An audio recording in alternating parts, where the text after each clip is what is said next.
This is an investigation by the Securities and Exchange Commission in the matter of Theranos, Inc. Elizabeth Holmes, grilled by 12 lawyers, investigated for massive fraud. Not how a young billionaire thought her empire would end. Please raise your right hand. Do you swear to tell the truth, the whole truth, and nothing but the truth? I do. It's certainly not where it began.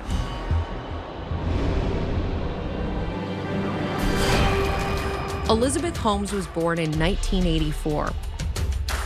At the dawn of Tech Nation, just 1 month after the Macintosh computer. She was raised in Washington, D.C. The parents from a young age thought of their daughter as a special person.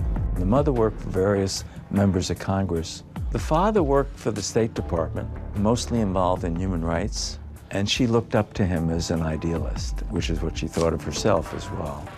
She wrote a letter to her father when she was 9. Dear Daddy, what I want out of life is to discover something new, something that mankind didn't know was possible. I also want to study about man and his ways. Life is really interesting. I love being with you. It's my most favorite thing in the whole world. Love, Elizabeth. I wanted to do something with my life that people thought was impossible before. At a young age, she is asked by relatives, what do you want to do when you grow up? And she answers immediately, I want to be a billionaire.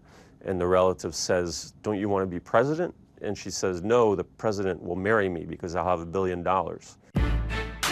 Her family was no stranger to wealth. Elizabeth is the great-great-great-granddaughter of Charles Fleischman and the massive Fleischman yeast fortune. A 42-room mansion with 40 servants, polo, yachts, safaris. They helped found the New Yorker magazine and bought Coconut Island off the coast of Hawaii. They entertained Amelia Earhart, and Shirley Temple had a birthday party on their estate. But the fortune was no more. This magnificent family history that they had in terms of this extraordinary wealth had been dissipated by prior generations. So this is a picture of a young Elizabeth and her brother, Christian V. Joe Fuse was the family's neighbor when Elizabeth was a child. This is my brother, Justin, young Elizabeth. No evidence as yet of the black turtlenecks.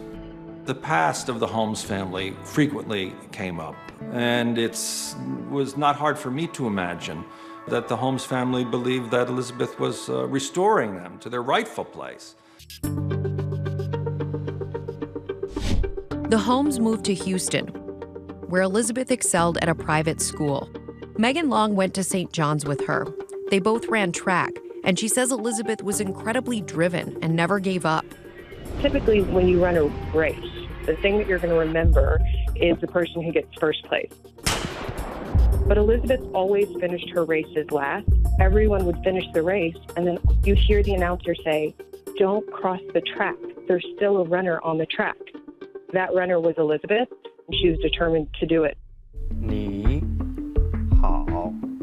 A tutor came to the house for private lessons, and Elizabeth talked her way into college-level summer courses in Chinese, courses that weren't open to high schoolers. And she convinced people that, let her do it. She talked Mandarin on the phone to them, and they were stunned, and she got in. Her high school yearbook page says, dream, laugh, reach for the stars. In 20 years, trying to save the world. Her song, I'm in a Hurry. All I really gotta do is live and die, but I'm in a hurry and don't know why. It all paid off when Elizabeth went to California for college. She picked Stanford, which was like the obvious choice if you were interested in becoming an entrepreneur and a successful one. In the heart of Silicon Valley, it's where many tech giants started.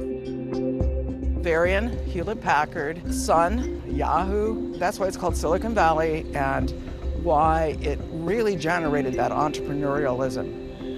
And of course, that's probably why Elizabeth came here in the first place. Yes, I'm sure that's why she came here. Phyllis Gardner is a professor of medicine here. She first met Elizabeth in 2002.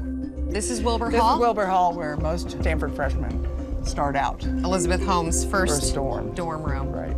Well, Elizabeth was brought to me by a person who'd been the former president of Panasonic, saying to me that she was this brilliant girl and she had this wonderful business idea.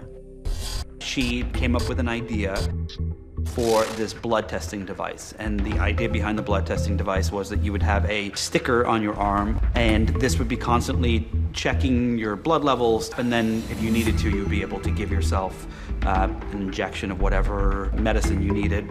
The skin is a terrible barrier to go across. And I kept saying to her, it's not feasible. And it just went to deaf ears. How did she respond to the criticism? Just kind of blinked her eyes and nodded and left, and then came back another time with the same sort of concept. It was just a 19-year-old talking who'd taken one course in microfluidics, and she thought she was going to make something of it. Elizabeth didn't want to be told it was impossible because she loved the idea. So she went to another professor. He never allowed freshmen in this advanced course, and she persuaded him that she was capable of doing it. And in fact, she was. Elizabeth took chemical engineering classes as a freshman. I was very intrigued by her vision. Channing Robertson was the chair of the department. Felt it would be a really interesting proposition. And he thought, hey, you know what? I see an opportunity here. Maybe you can do this, maybe you can't, but let's give it a shot. And he became a kind of a mentor to her and said to me, maybe once a century you come across someone like Beethoven. She's a Beethoven figure. He said, she is a genius. She is this rare creature. And he bet his career on it. I think he was the first enabler. He dragged her around campus, introduced her to people.